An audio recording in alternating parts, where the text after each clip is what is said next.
ओम नमो भगवते वासुदेवाय नमः। सर्वमंगल मांगल्ये शिवे सर्वार्थसाधिके शरण्ये त्र्यंबके गौरी नारायणी नमोस्तुते। मंगलम भगवान विष्णु मंगलम गणध्वजा मंगलम पुंडरीकाक्ष मंगलाय तनो हरि। शांताकारं भुजगशयनं पद्मनाभं सुरेशं विश्वधारं गगनसदृश्यं मेघवर्णशुभांगं लक्ष्मीकान्तं कमलनयनं योगिभिर्ध्यानगम्यं वन्दे विष्णुभवभयहरं सर्वलोकैकनाथम्।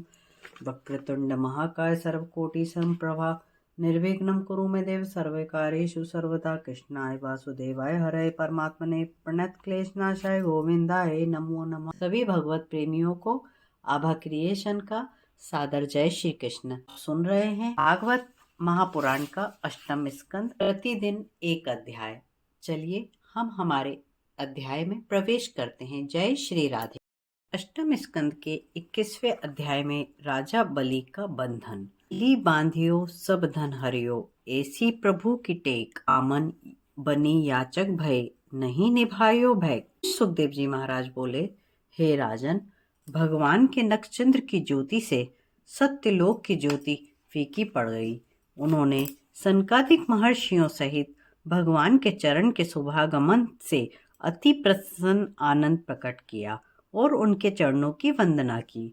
उन्होंने उस चरण को अपने कमंडल से धोया, उसी से गंगा जी की उत्पत्ति हुई। यह गंगा जी पृथ्वी पर जाकर तीनों लोकों को पवित्र करने वाली हैं। जब दैत्यों ने वामन भगवान के इस छल को देखा, तब वे चिढ़कर आपस में कहने लगे, अरे यह ब्राह्मण नहीं है, यह तो मायावी विष्णु है। इसने देवताओं का कार्य करने के लिए ही ब्राह्मण का रूप धारण किया है। हमारे स्वामी राजा बलि यज्ञ में दीक्षित होने के कारण इनसे कुछ नहीं कह सकते, क्योंकि वह बड़े धर्मात्मा और सत्यनिष्ठ है। ब्राह्मणों के तो वह परम भक्त है, वह कभी असत्य नहीं बोलते। अतः इस समय हमारा यह धर्म है कि हम अपने शत्रु को मार डालें।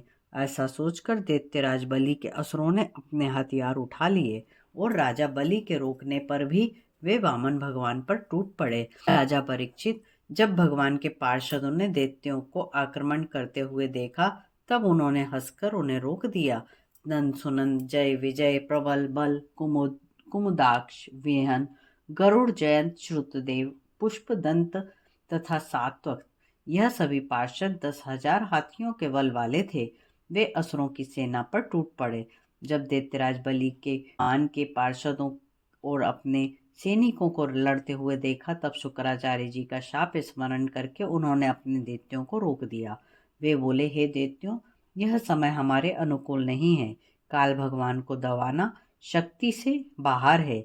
वही काल जो पहले देवताओं की अवनति और हमारी उन्नति का कारण था, वह हमारी अवनति और देवताओं की उन्नति का कारण बन रहा है।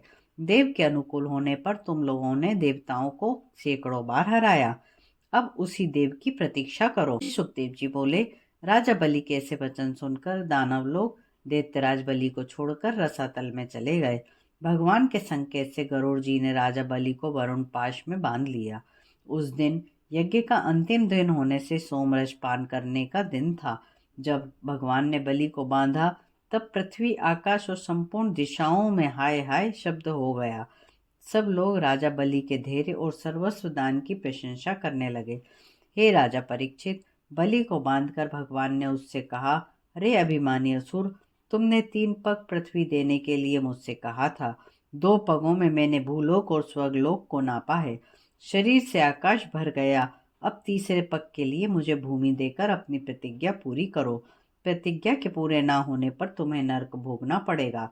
तुम्हारे गुरु ने तो असत्य बोलने के लिए तुमसे कहा ही था। अब तुम अवश्य नरक में जाओगे।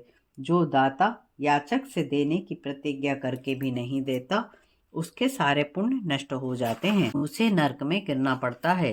तुम्हें धनी होने का बड़ा अहंकार था। तुमने मुझसे दूंगा ऐसी प्रतिज्ञा की है। अब तुम इसे दोगे अथवा असत्य भाषण के बदले कुछ वर्षों का नरक भोगोगे। इस प्रकार 21वां अध्याय विराम होता है। 22वें अध्याय में बलि के द्वारा भगवान की स्तुति करना और बलि पर भगवान का प्रसन्न होने की कथा हम श्रवण कर। गुरुगौरम कर्णावतारम संसार सारम भुजगेन्द्रहारम सदा वसंतम हृदयारविंदे भवम भवानी सहितम नमामि। प्रेम से बोलिए जय जय श्री राधे।